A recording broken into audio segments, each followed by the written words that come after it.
And good morning, Cape Cod. I am Julie Regan. I'm so happy you can hear me from 3,000 miles away. And I am just delighted to be a part of this wonderful gathering. I am very sorry I'm not there in person. I very much wanted to be among you. Growing up on the East Coast in Delaware, I just am disappointed not to be there. And it is ridiculously early in California. So bear with me. I'm caffeinated. I'm ready to go. It's dark, but I'm so passionate about what we're talking about together and taking care of our respective special places that I'm going to just get right to it. And I just want to say, I'm eager to hear from you and to learn from all the good work that you're doing, because we all can share our own experiences and grow. We have so many challenges that we have to overcome right now. So I want to thank Jill and John and the board of Care for the Cape and Islands for inviting me. And as Jill said, we were able to meet. Now, I am not able to share there we go. Can we see the screen? Yeah. Yes. Okay, good. A little bit of a lag. We're working it out. Jill indicated that we met in Washington, D.C. just 3 years ago. And I'm so impressed that we've been able to collaborate cross country on the Take Care program. And what I was hoping to do today is give you a little primer, a little background on Tahoe, talk about how we came to be in getting the Take Care program, then look at what's next, and then share stories and learn from each other in a conversation. Thank you for the technology to do that. So as Jill said, we actually met in Washington, D.C. I was speaking at the Center for Responsible Travel sponsored World Tourism Day Summit at George Washington University. The topic at the time was over tourism. 3 years ago, it almost feels like a lifetime with what our respective areas have been through, what the country's been through with COVID, among many other disasters. Jill mentioned fire. We've had a terrible situation in the West and in my beautiful part of the country, Lake Tahoe, with fires. You've had storms, floods, but yet here we are. And I think that's a testament to the spirit of collaboration and the need to move forward with these important programs. So World Tourism Day, we met in Washington. It was actually quite humbling to hear from speakers from around the world. The pictures on the screen, I'm at the podium with the representative from the Ministry of Tourism from Iceland. And she had very similar problems to Lake Tahoe. And I met lots of people from all over the world that had very similar problems of sometimes there can be too much of a good thing. And how do we manage our beautiful resources really without loving the place to death? That was a theme of many different presentations, and that's what I'll be talking about today. So as Jill said, I am from the great state of Delaware, the first state, and I was wishing to be back there with you today because being now in California for the last 25 years, everyone just thinks that Delaware's in New England. So I was like, oh, I'll just go home. They get us mixed up with Rhode Island all the time. We're the second smallest state in Delaware. And even with the president from the state of Delaware, people still just think like, are you in Ohio? So clearly we have work to do on the nation's geography. At any rate, I really wanted to thank Jill for embracing this program and moving forward with Take Care and then bringing us together. Where is Tahoe? I think probably most of you are familiar. We are on the West Coast. We have two distinct tourist seasons, winter, summer. So a little different than your peak summer tourism season, but we have winter sports in the snow periods. And we, of course, have everything beach and boating in the summer. And those peaks sometimes get really difficult to manage. And that was a big driver for us to connect with the Take Care program. So that is at the heart of really how we manage and disperse tourism and recreation. So we have a lot in common, and I wanted to share this slide just to reflect on that for a moment. If you look at our two resorts, we are situated within a 4-hour drive of major metropolitan areas. So you have your city of Boston very close by, obviously New York within a 4-hour drive. In California, of course, we have San Francisco. The Bay Area is roughly 11 or 12 million people that are within a 4-hour drive of Lake Tahoe. Our very close audiences are Sacramento and Reno. Reno's only about an hour, hour and a half away. Sacramento is about a 2-hour drive. So we have this day trip population in common, but we also are iconic destinations where visitors from around the world come to see our beautiful natural resources. But as I mentioned before, sometimes we're on the verge of loving the place to death. And we have very small year-round populations similar to you in Cape Cod. In Tahoe, it takes 72 miles to drive all the way around the lake. It's a very large lake. It's really the second deepest lake in the United States after Crater Lake in Oregon. It's about almost 1,700 feet deep. But our year-round population is only about 55,000. That can swell up to 15 million people per year. And on any given peak weekend in the summer, especially around July 4th, we're looking at about 500,000 people at one time. So managing that demand has become increasingly difficult, particularly in the last few years as COVID has driven people to the outdoors. People were starved for getting out into the fresh air. And of course, in our drive market, people came, even when folks were looking at staying home with stay-at-home orders, we still saw increasing visitation over the last few years. So a little bit about my organization. Jill mentioned that I'm the current acting executive director of the Tahoe Regional Planning Agency. My usual job is chief of external affairs and deputy director. Our director has been out for a month or so, so I'm happy to jump in to lead the helm here.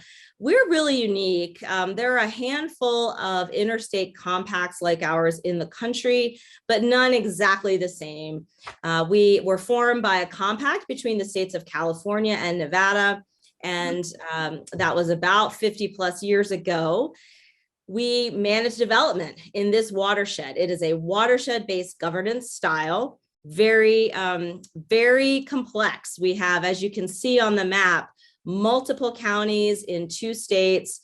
We have almost 80% of the land managed by the U.S. Forest Service, and we have about 9 other federal agencies, some of which operate and do work up in Cape Cod, U.S. Army Corps of Engineers, to name one. But we balance all of these multiple interests and a shared responsibility in the protection of the lake. While each of these organizations and entities have their own responsibilities, it is our job as this interstate compact agency to convene partnerships, to work together, and really to herd the cats. It's a lot of cooks in the kitchen, but we've been doing this for 50 plus years. Managing development is very controversial, as you might imagine. Even with so much public land, there's only about 10% private development in the entire watershed. However, as I like to say, that's always where the good fighting is. There's lots of arguments about where we should develop, what we should do, how much. So we actually have growth caps in the basin, and that's been litigated all the way up to the U.S. Supreme Court. But for the last 25 years, we've moved from a model of adversarial litigation into this era of cooperation and collaboration. And that's really the foundation for the Take Care program. So I wanted to give you a little context about who we are, how we operate, and we do this together in partnership. And we've come at this, the hard way. We've learned some pretty important lessons about collaboration along the way in this 50 plus year timeline that we've had at Lake Tahoe. So obviously you all know why tourism matters. You're in a tourist-based economy, just like we are in Lake Tahoe. But I wanted to just share a little perspective globally. And I know many of you are plugged into the work of either the Center for Responsible Travel or many of the other entities that are working on the global scale. to really elevate tourism in the space of an economic engine. And before COVID, 1 in 10 jobs was in the tourism sector. And this is a graph from the UN and the World Tourism Office. But if you really think about all of the aspects of tourism and how it drives our economy, we're actually right up there, even beyond the sector of agriculture and big pharma in terms of economic impact. And especially in communities like ours, which would normally be considered rural, but we have this influx, and the urban-rural divide can be bumpy at times. So trying to get a better handle of really what are the key drivers of the economy in our communities and globally, I think is something that we all are working towards to better quantify those impacts so that we can raise up these issues on the policy stage, which is so critical to all of the work that we're doing, our little communities.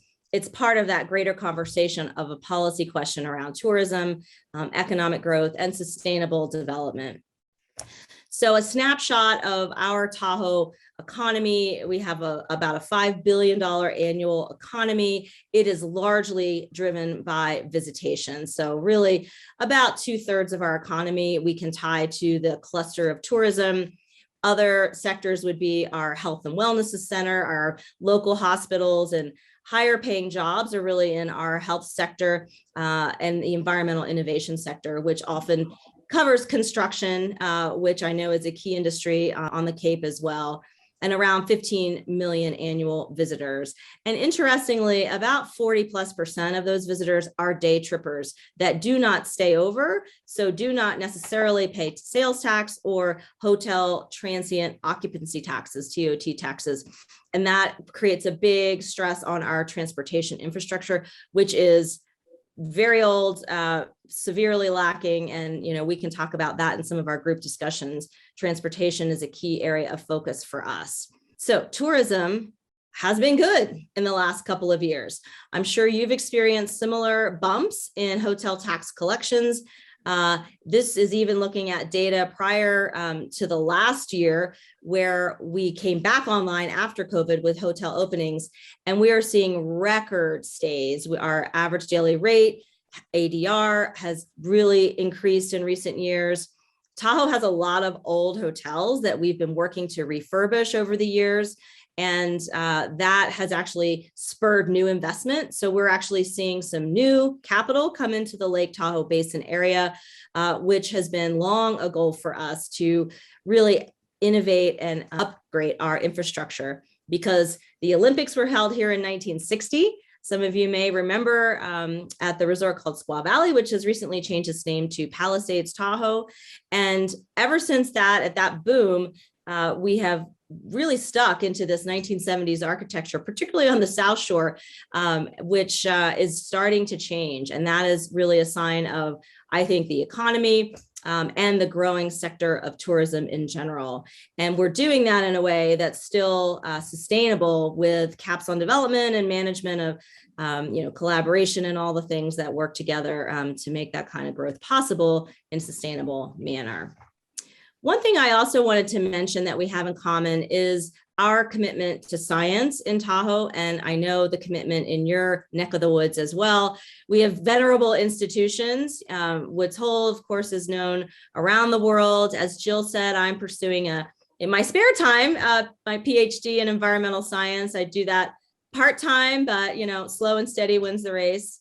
I'm going to get my PhD before I, turn 80, hopefully. At any rate, we value science in our policymaking at Tahoe, and that has also informed this program of Take Care and the interactions that we have with our visitors, with our local residents. But certainly, when you're out in front of policy, it's very important to have that backing of science and have relationships with the science community going forward in these endeavors. So we talked about collaboration. The Take Care program grew out of this program that we have named the EIP, for short, the Environmental Improvement Program for Lake Tahoe. Essentially, we had a presidential summit here in 1997, so going back more than 25 years, where we recognized that if we did not get a handle on what was going on with the lake, that we could lose it forever. We measure the clarity of the lake every other week. So we take a number of readings. The UC Davis, University of California at Davis, does those readings. And we announce that every year. So you may have heard some of the reports in recent years that with climate change and the lake warming temperatures, we're really threatened at Lake Tahoe. So we started this program to say, let's work together. Let's have a new model, a collaborative partnership to collectively address all the issues that we need to solve, not just lake clarity, but also looking at things like wildfire and forest management, stream restoration. That's a picture in the lower right of a new stream channel, bicycle trails, pedestrian facilities. We grew up in the 60s and 70s at Lake Tahoe with a freeway ringing the lake. Now we're going back trying to retrofit to get more opportunities for people to get out of their cars, because we know when we build trails, people will use them and they would rather be out in nature than stuck in traffic. So the trick is it's really expensive to build trails, and we have to have this partnership, public-private, with all sectors, the federal government, our 2 states, our local governments, and the community, the private sector, both nonprofit and for-profit, working together, rowing in the same direction around restoration of the lake. And I'm very proud to say we have amassed $2.6 billion since 1997, the lion's share of the funding from the federal government, but also our 2 states, locals, and private contributions that have come together with a suite of programs and projects to address the restoration of Lake Tahoe. And so every year, just as you're having a summit, we have a summit at Lake Tahoe every August. We've been doing this now for more than 25 years. This is a snapshot of a little bit of the greatest hits of our summit over the years. Of course, the first one when President Clinton and Vice President Gore came in 97, we get a lot of publicity around this. We have our governors attend, our members of Congress, local officials. Just this past August, we actually had the Secretary of Interior, Deb Haaland, who spoke as our keynote speaker in Tahoe. I do want to note in 2016, we had the 20th anniversary summit in the lower right with President Obama, and that was a huge, exciting moment. And I think we had about 7,000 people that came out for that. United States Senator Harry Reid was retiring from the Senate that year, so he really threw a great party. We had a band playing. It was wonderful. And then just this past August, as I mentioned, Secretary Haaland of the Interior was our keynote for the 25th annual summit. And we were able to actually have that. We all had to check the smoke readings at 6 a.m. the morning of the summit to see if we could even have the darn thing, because we were right at the beginning of the Caldor fire, then of course, which threatened our very existence in Lake Tahoe. So the secret sauce that I wanted to share that we lead into Take Care is this collaborative partnership. So the Tahoe Fund, pictured up at the right, those are photos of our Senate delegation. That was when U.S. Senator Kamala Harris was our California senator, and she is now, of course, our vice president. Senator Dianne Feinstein has long been a stalwart supporter of the Take Care program and the Environmental Improvement Program, and our governors and our senators from Nevada. So the Tahoe Fund and my organization, the TRPA, have really been the backbone entities of Take Care. The Tahoe Fund is a nonprofit that raises funds for the Tahoe restoration. And then we serve as that government partner that brings everyone together. So this unified approach, I really want to emphasize, that has been hard fought, is what we are, very much celebrating and relying on for the challenges of the future. So as Jill said, we launched our program a couple of years before. We actually started talking about this in 2012, 2013. We convened a large group to talk about the challenges of messaging and all of the myriad messages that are out there in our complex landscape, and said, we've got to do something, and wanted to just show this great photo of the top. We have a Take Care bear because bears are a big issue in Tahoe with human and bear interactions. And of course, I know you have your icons that are a little different in the campaign, which has been wonderful to see how it's adapted to our 2 environments. So the program was oriented to really cover those key issues that I mentioned and our key seasons. So trying to run the gamut of people's recreation experiences. Some people want to come to Tahoe and see no one and be in nature. Other people, like in the picture in the upper left, they want to go to concerts and they want to have a good time and they want to have bachelor parties and, and wedding celebrations. So trying to harmonize all those different and important endeavors and interests is part of what we're trying to do. So we have issues. I'm sure you have some of the very same issues. We have trash, we have dog poop, we have fires, we have aquatic invasive species that are threatening our lake. We have invasive weeds. We have the threat of what's called the quagga mussel, cousin to the zebra mussel, which is riddled on the East Coast. So we're using this campaign to address some of our very serious threats around the environment. And the need for action really was clear in that we just had too many messages. We have so many folks saying important things that our communities were glossing over it. People were not paying attention. If we put a pretty picture up with a message, people were losing that message because they were tuning out. There was too much noise in the system with the complexity that I mentioned. So we've been able to get about 80 partners strong in the Take Care program. This is just a snapshot. I call this one the Logotopia.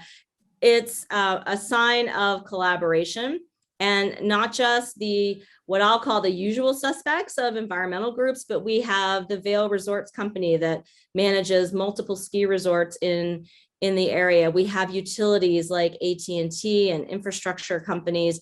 We have restaurants that have that the Tahoe Fund, one of the founders of the program with us, they have a Green Bucks program where people can just add $1 or more to their bill at restaurants. And those monies have helped support Take Care over the years. So just really a collaborative arrangement. We collect data on how we're doing with Take Care.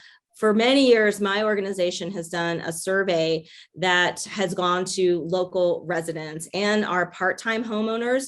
In Tahoe, I would say about 60% on average of our homes are not occupied full-time. They are largely San Francisco Bay Area property owners.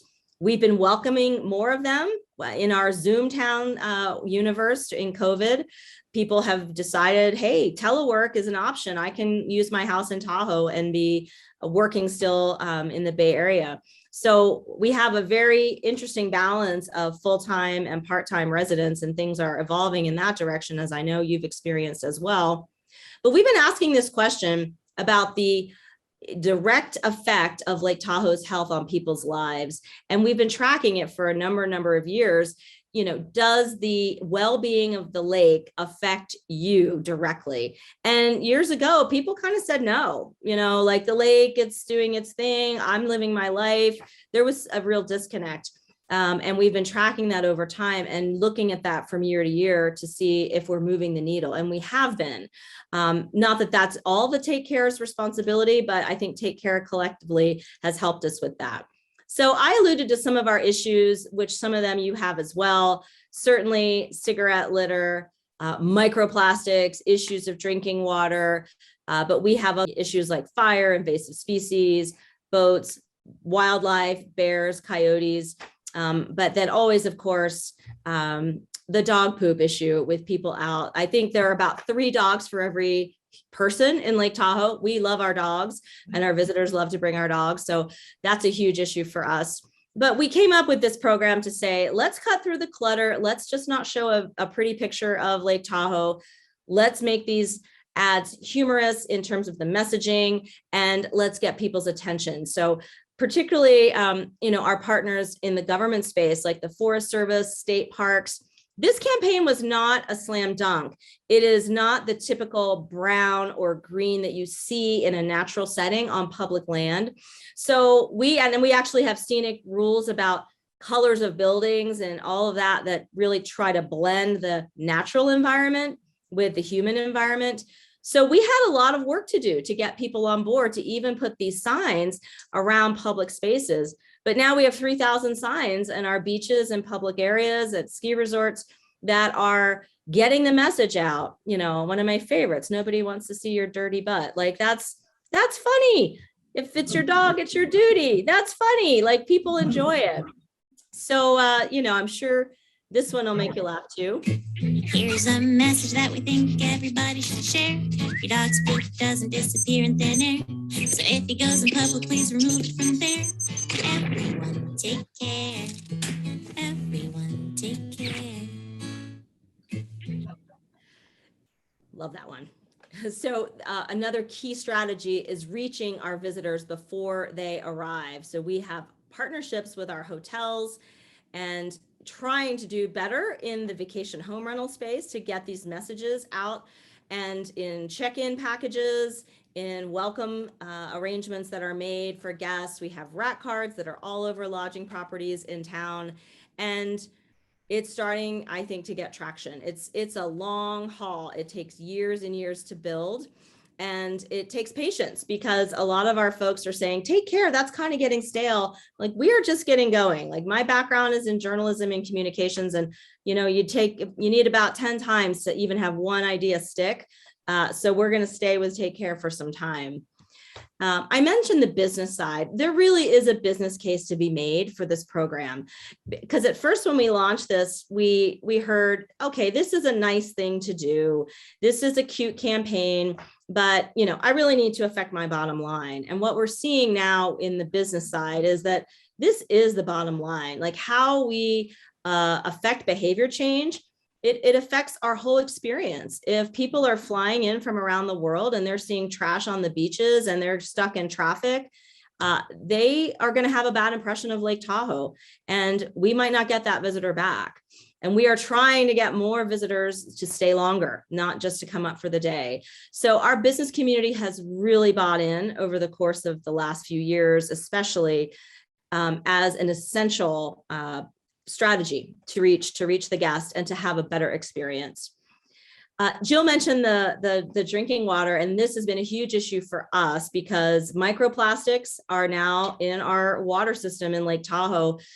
We actually have a very innovative wastewater set up. In 1970, the two states banned septic systems. So we've had central sewer since 1970, which is remarkable. Growing up on the East Coast, my parents' house still does not have central sewer as an option.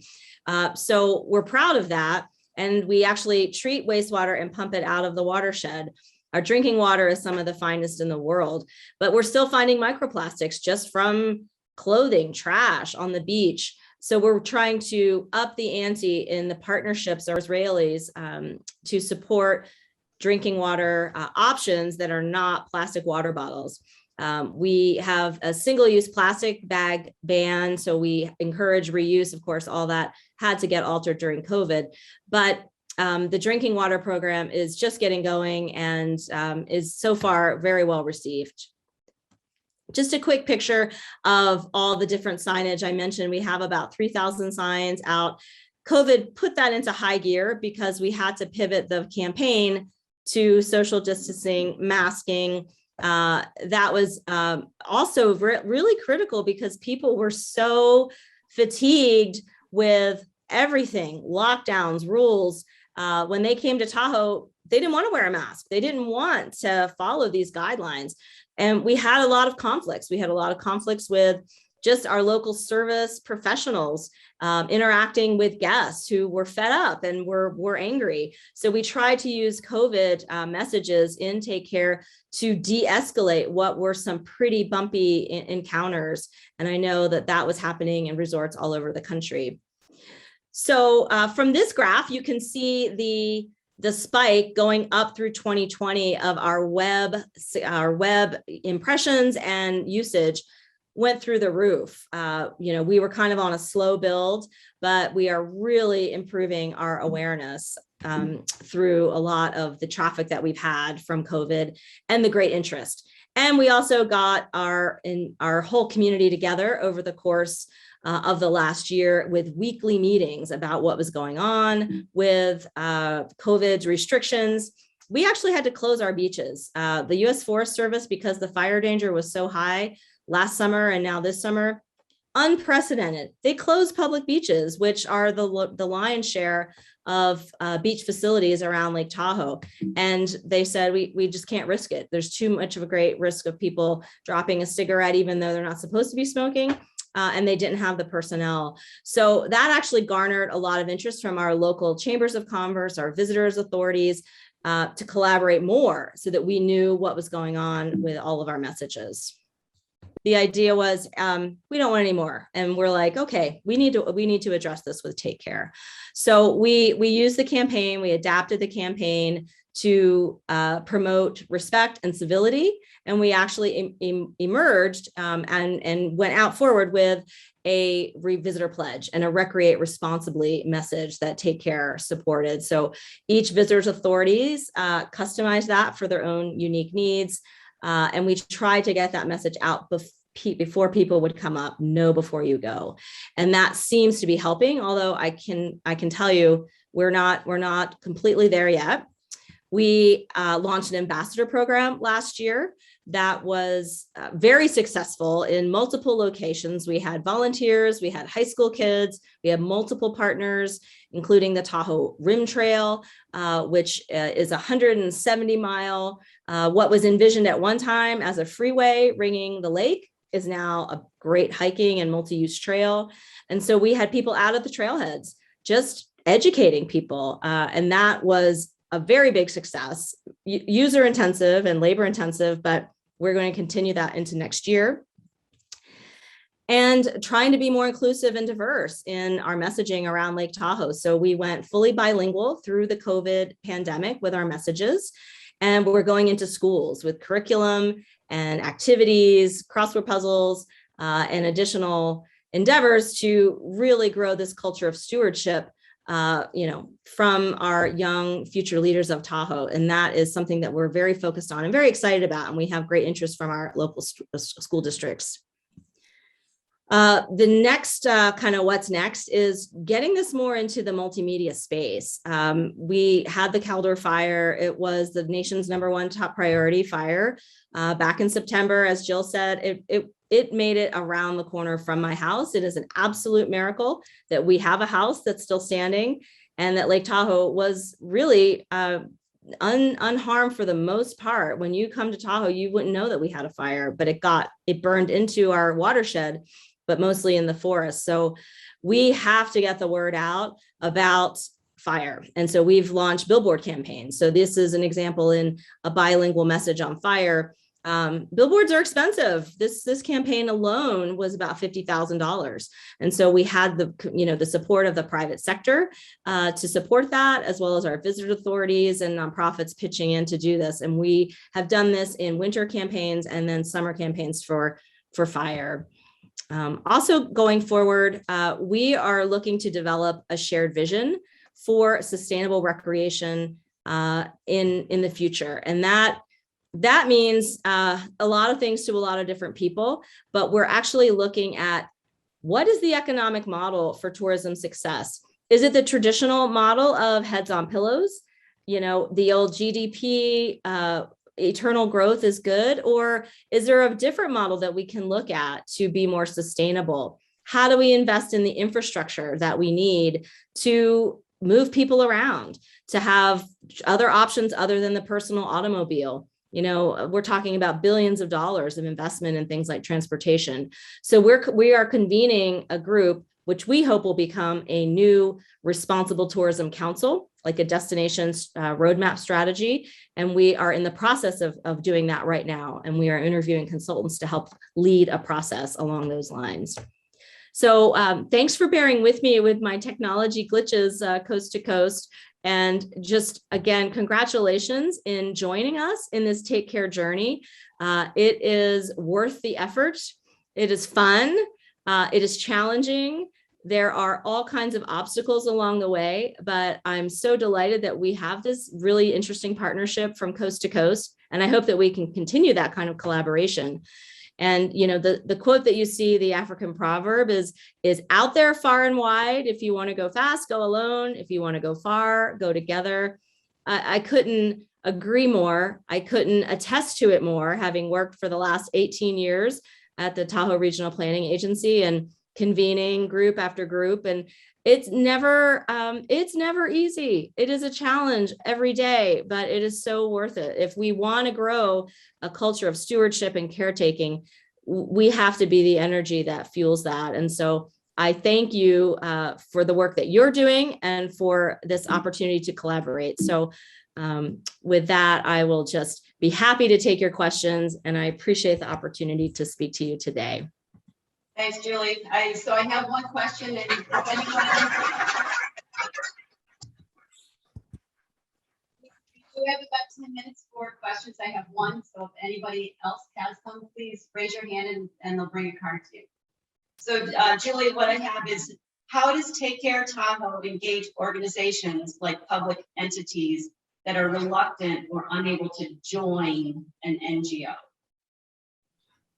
Good question. So how do we engage folks that may be reluctant? My favorite radio station, WIFM, What's in It for Me. You know, we try to walk through benefits with folks to show the value and the power of collaboration. And it is difficult for some, let's say a federal agency, for example. You know, I'm an interstate compact. I'm not a state agency. I'm not a federal agency. I have a lot of flexibility in my ability in the organization to be a part of groups and to lead, but others don't. Some folks just, they have to work more behind the scenes. So we find, you know, we take this on a case-by-case basis, and we look at ways that people can get involved. Some people can be public, some people can be behind the scenes, and we try to plug people in at the right place. We also have, you know, a loose affiliation. So if someone, let's say, can't put their logo on a screen, that's okay. Like, we can still work with those partners. We have a collaborative group that meets a couple of times a month. We have a series of committees. We have an overall steering committee, but then we have all these various committees. So if people can't join in an official capacity on the steering committee, we can plug them in on other committees: outreach, school, education, messaging. You know, there's lots of different committee structures that could possibly be useful, you know, to folks that want to support that. But that's just one idea. I'm sure I could go on, but if there's any aspect of that we want to dive in or dig into, I'm happy to do that more. Okay, okay. What is your funding source? Do you get tourist tax, or where does the funding come from? Yeah, good question. So Take Care is not an entity. It is a partnership. It is not a legal entity on paper.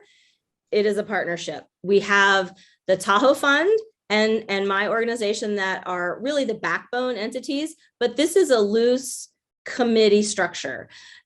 We pull resources together. So sometimes my organization has run as a fiscal sponsor for Take Care.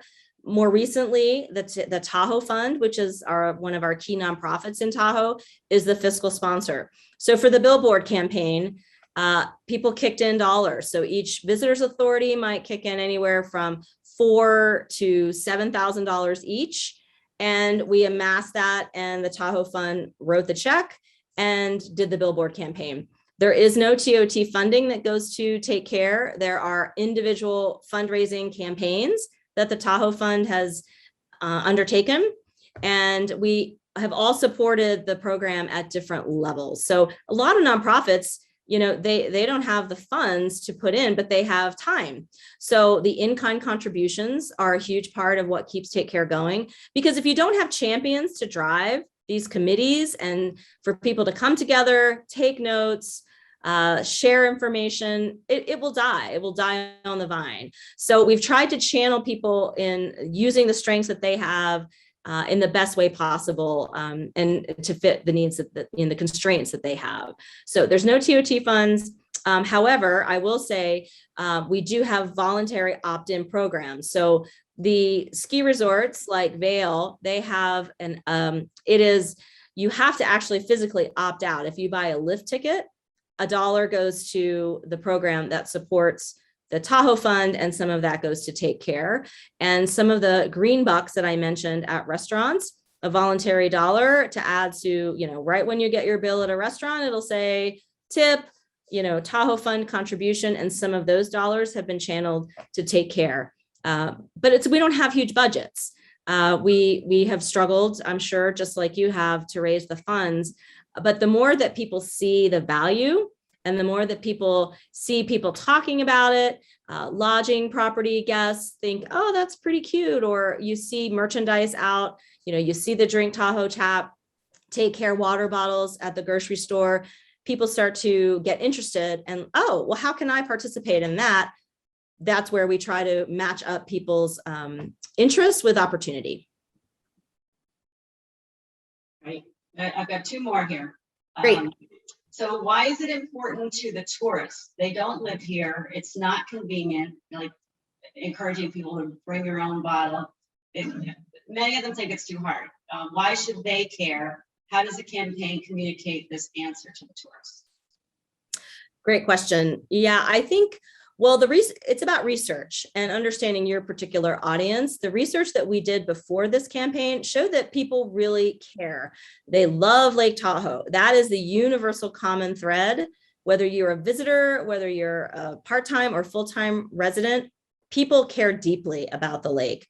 So if we can match that care up with educational messages in a non-threatening, humorous way, that's the sweet spot. Because what we've found in the past, trying to be negative or using fear tactics in campaigns, it really has not worked for us.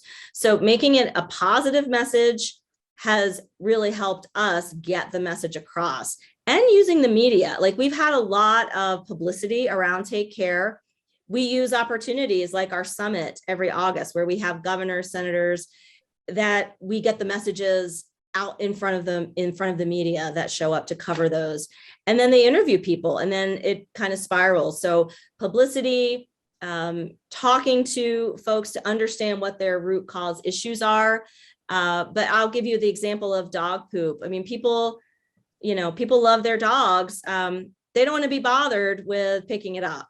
So that's something that we're actually digging into, doing a little social science research. And we've commissioned a study to look at the root causes of that and what are obstacles to behavior change. And we're trying to identify that, like having a disposable, a trash can handy, having the bag handy, explaining, not just to leave it on the trail, but to actually pick it up and do something with it, and talking to folks and hearing what are the obstacles that are getting in the way of the behavior that we're trying to encourage. So on the water, our water is wonderful. And so people love Tahoe Tap. So that is helping get the message out that microplastics are not good for the lake. So marrying up what people care about Tahoe with the behavior that they may be doing, and doing it in a way that's not shaming, seems to be making a difference for us. But every situation is different. And I think it's really just interviewing your guests or the folks that are involved with the behavior you're trying to change, and trying to find a way through in terms of your messaging, and then tailoring your message accordingly. Okay, I've got two quick questions left, and we've got about 3 minutes, Julie. Okay. So I'll give them both to you. So who decides how the funds from Take Care are expended? And can you give us some examples of the ambassador program? You bet. Oh, okay. So the steering committee and the outreach committee take the initiative around the campaigns and where funds are directed. And I would say, like any committee, there are lots of people, but then there are a key few drivers of folks that are really committed and engaged. And then so it's like a steering committee of the steering committee that make those decisions. And we operate by consensus. So if one member of the community has an issue, we address that, and then we come to consensus on where dollars might be spent for advertising. The limited advertising dollars that we've had, billboards, for example, we've all agreed these are the feeder market areas, the drive up markets. We want to target people coming into the basin, and that has been working for us. So it's by committee. And then what was the last question, Jill? There was one more. There's like a part two. Yeah, the ambassador, can you tell us just a little bit about the ambassador? Yeah, the ambassador program, brand new. And what we found, there were about 4 different ideas of how to do this in Tahoe. Again, we cover a large geography here.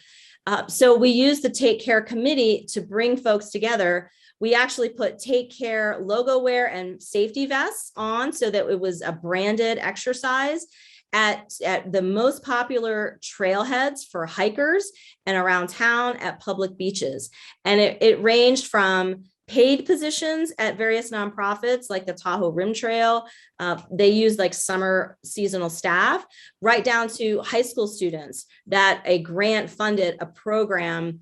They were first calling themselves junior rangers, and we branded it all as ambassadors to be consistent, to have that visible connection with the Take Care brand with the person. And it was everything from, hey, the trash can is over there kind of conversation, to like, where should I go to dinner, to more serious questions like, what's going on with climate change at Lake Tahoe? And I heard that, we might be in a fire danger situation. So there were actually more substantive discussions at the trailhead, right down to, the bathrooms down the way. And there was a lot of just basic orientation, because the thing we've noticed, we have a lot more folks coming from the cities, from San Francisco, that didn't really have the leave no trace, pack it in, pack it out ideas, because they hadn't been hiking before. So we had a lot of education of just basic trail etiquette that we think is something we want to continue in the future. Super, thanks, Julie. This has been a fabulous presentation. Julie is not going to go away. She's going to kind of sit in the background for a bit, and we're going to bring her back later. She's going to listen and share some takeaways at the end. But this is a great foundation for the conversations we're going to continue to have. So thanks, Julie. I'll let you have another cup of coffee, and we'll see you in a bit. More coffee. Thank you all so much. Thank you.